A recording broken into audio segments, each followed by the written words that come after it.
One election. आदरणीय प्रधानमंत्री जब देश को विकास की ओर ले जाने की बात करते हैं एंड ही टॉक्स ऑफ 2047, एक विकसित भारत की परिकल्पना वो करते हैं। उस परिकल्पना में कुछ सोच पॉलिसीज में भी चेंज आने चाहिए। केवल सड़क, पानी, बिजली, अच्छे स्कूल, अच्छे अस्पताल, अच्छे कॉलेज से ही आप डेवलप नहीं होते। That is one aspect of development. But when we talk of an overall development, we need to also relook our policies. अपनी पॉलिसीज को दोबारा से देखने की आवश्यकता है और आदरणीय प्रधानमंत्री जी में ये गजब की क्षमता है। वो हर कुछ समय में भारतवासियों को कुछ ना कुछ चीज ऐसी ला कर देते हैं जिस पर हमें सोचने पर वो मजबूर करते हैं। And all his whatever he comes out with, जो भी नयापन वो लेकर आते हैं उसमें बहुत गहरी रिसर्च होती है। इट इज नॉट समथिंग कि वो ऐसे ही ले आते हैं। मैं उनकी कई न्यूज देख रही थी वक्फ बोर्ड के बारे में, बहुत जबरदस्त उनकी रिसर्च हुई है, लोगों के साथ बैठे हैं। इसी तरह से जब वो वन नेशन वन इलेक्शन की बात करते हैं, so it is not something is just throwing at us. एक विचार हमारी तरफ फेंक नहीं रहे हैं, उस विचार को हमें देने से पहले उन्होंने जबरदस्त इस पर रिसर्च की and that is why he has now come to us. He wants us to debate. आप डिबेट करिए, एक ओपिनियन बनाइए। और मुझे बहुत खुशी है कि युवा मोर्चा ने ये कार्यक्रम युवाओं के बीच में रखा है, because you are our future. आप निर्णय लेंगे इस देश को कैसे चलाया जाएगा, आप निर्णय लेंगे कि विकसित भारत का क्या मान्य है, उसे हम क्या मानते हैं, क्या है विकसित भारत। तो वन नेशन वन इलेक्शन भी एक ऐसा ही प्रोग्राम को नहीं कहूंगी, पॉलिसी है, सोच है, where we are thinking 40 years in advance.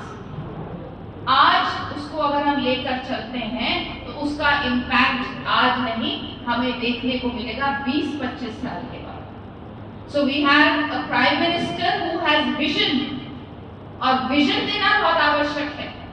केवल पानी, बिजली ये तो खैर वो दे ही रहे हैं, लेकिन हम बच्चों को, आपको एक सोच तो देनी होगी, एक विचार को आपके समक्ष रखना होगा ताकि आप उस विचार के बारे में पढ़ सकें। कितने बच्चे आज जानते होंगे वन नेशन वन इलेक्शन क्या होता है, बट एटलीस्ट टुडे जैसे ही आपको प्राइम मिनिस्टर या ये बात मीडिया में चलने लगी, पढ़ने की इच्छा तो होती है कि है क्या, what is one nation one election, क्या चीज है ये।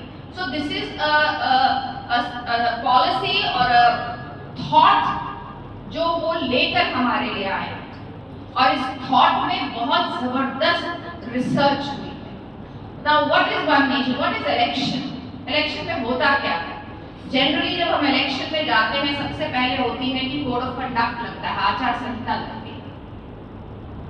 आचार संहिता का लगने का मतलब ये है कि everything stops. Now the only duty of the officers of the elected representatives is to fight that election or to see that how the election will be held. तो सब कुछ थम जाता है, सब कुछ रुक जाता है। पॉलिसी, डेवलपमेंट, नई चीजें सब रुक जाते हैं। तो सबसे पहला क्या होता है, आपका देश थम जाता है, स्टैंड स्टिल पे आ जाता है। हम कोई भी ऐसा नया काम नहीं कर सकते जो कि उस वक्त हो सकता है आवश्यक हो।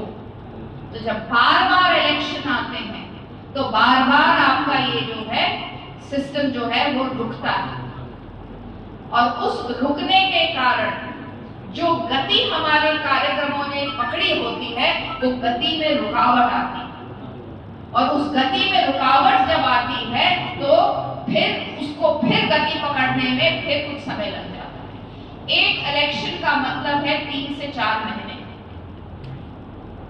easily, because see, the officers or the administration starts preparing a month in or 2 months in advance. तो अगर आप अपना छोटा मोटा काम लेकर जनता जाती है, दे आर ऑल बिजी, हम तो इलेक्शन मोड पे आ गए हैं। उसके बाद फिर वो कोड ऑफ कंडक्ट लगता है। कोड ऑफ कंडक्ट में नथिंग हैपेंस एक्सेप्ट इलेक्शंस। होगा भी with the kind of population we have, with the kind of systems that we have to put in place, कहाँ गांव तक 1.5 2.5 किलोमीटर चलकर हमारे जो इलेक्शन ऑफिसर्स हैं उनको वहाँ पहुँचना होता है। तो नेचुरल है कि सारे अफसरान इस चिंता में रहते हैं कि हम उस आखिरी व्यक्ति तक कैसे पहुँचे ताकि वो वोट दे सके। तो जब इस माहौल में ये सब चीजें हो रही होती हैं तो डेवलपमेंट जो है वो बैक सीट लेता है, रुक जाती हैं चीजें। तो इलेक्शन जब आपका 3 से 4 महीने लेता है, इस देश में हमारे कितने इलेक्शंस हैं? लोकसभा, विधानसभा, पंचायत और म्यूनिसिपैलिटी। तो आप सोचिए 4 साल में अगर कोई विधायक है, कोई मंत्री है, कोई मुख्यमंत्री है, कोई प्रधानमंत्री, वो कैसे 1 साल तो उनका इसी में चला गया, 1 से 1.25 साल तो सिर्फ इलेक्शन कराने में चला गया और अनदर 6-7 मंथ्स चले गए फिर से गति पकड़ने। So where is the time? इसलिए ये जो चीज कही जा रही है कि एक इलेक्शन, और ऐसा नहीं है कि ये कुछ हमने आपको एकदम नई चीज पकड़ा दी। 1951 से 1967 से तक ये किया जाता था।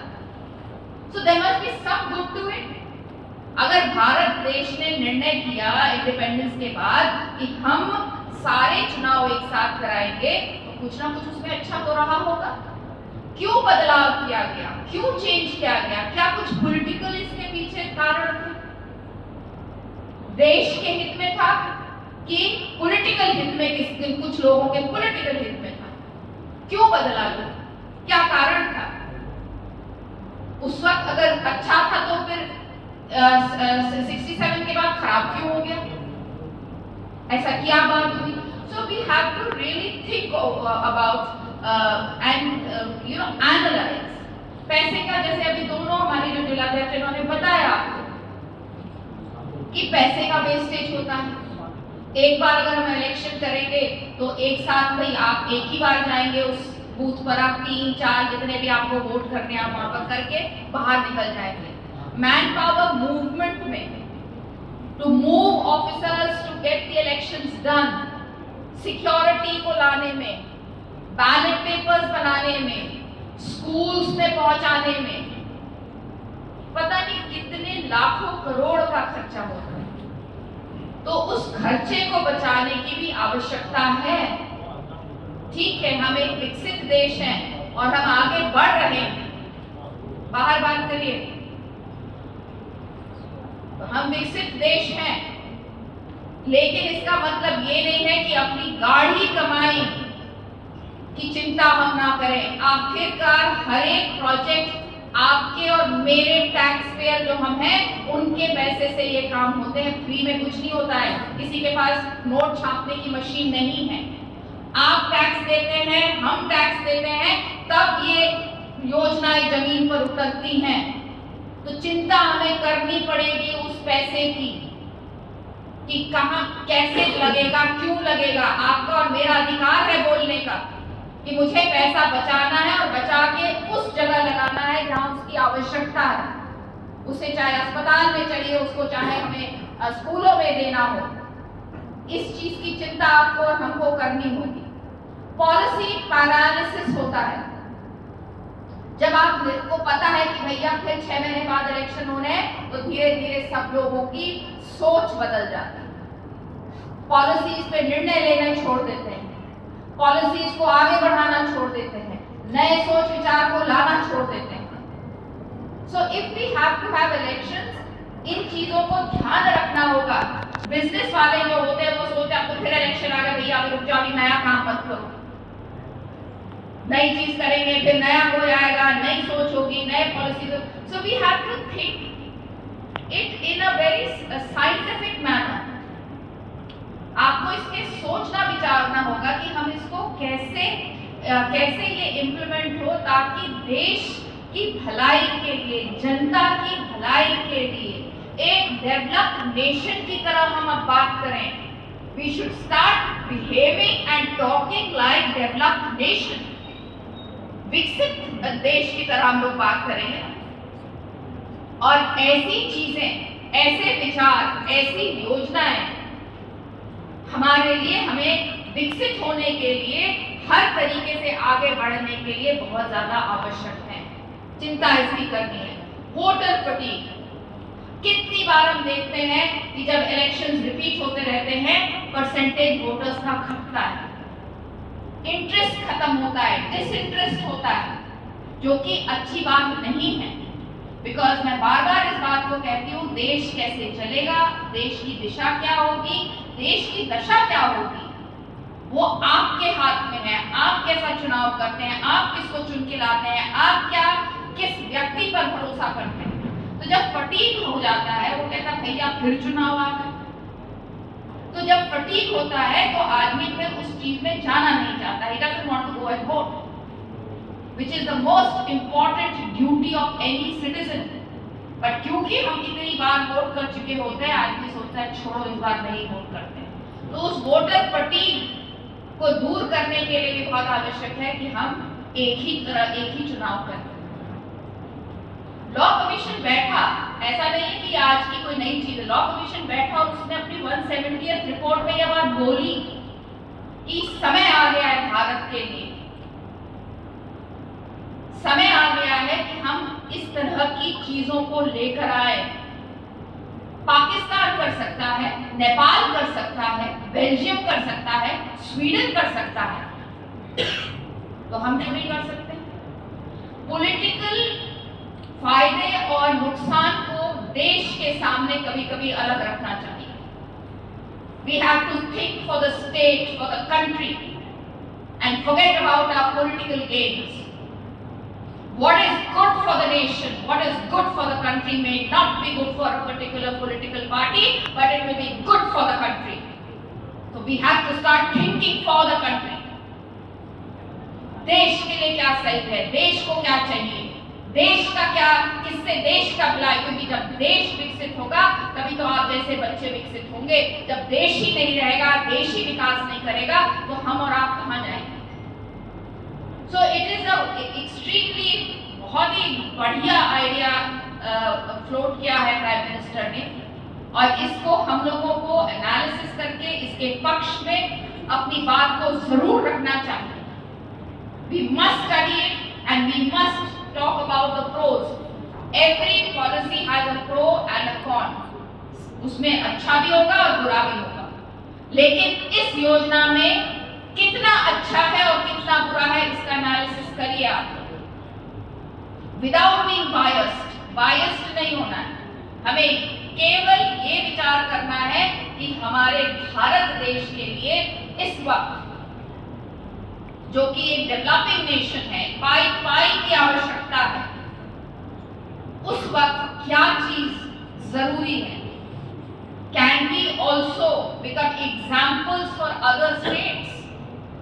If a country which has 130 crores of people can go and do this, why can't we? तो ये एक बहुत ही अच्छी चीज है, इस पर आप लोग जरूर विचार करिए। आप सब युवा यहाँ पे बैठे हैं, and I'm sure your opinion counts. Please give your opinion.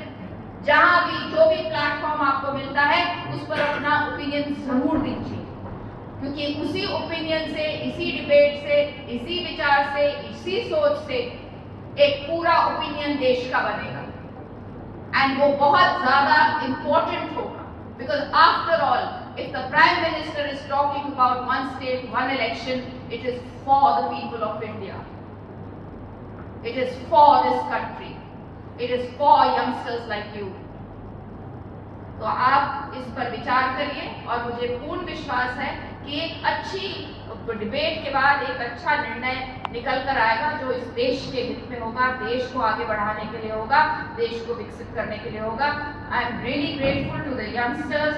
बहुत देर से आप लोग बैठे हैं, I know it takes a lot of patience, but thank you very much. It must have been a learning experience because हमारे जितने भी वक्ताओं ने यहाँ बोला, इंफॉर्मेशन आपको जरूर मिली होगी. So good that you sat here patiently and learned. I'm hoping you learned something out of this. Thank you very much for coming.